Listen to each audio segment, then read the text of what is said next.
বিমানের মধ্যে যে মহিলারা থাকে বিমানবালা, এরা অনেক সুন্দরী হয় এবং এদের কাপড় অর্ধেক কোম্পানি দিছে যে কিনছে, সেটা তো আর তারা করতে আনবো, কথা বুঝেন?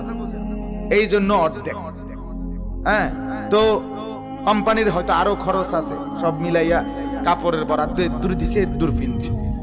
তো এই অল্প অল্প কাপড় পরে এরা আপনার এই খেদমত করে, মানে অর্থাৎ বিমানের সেবা করে।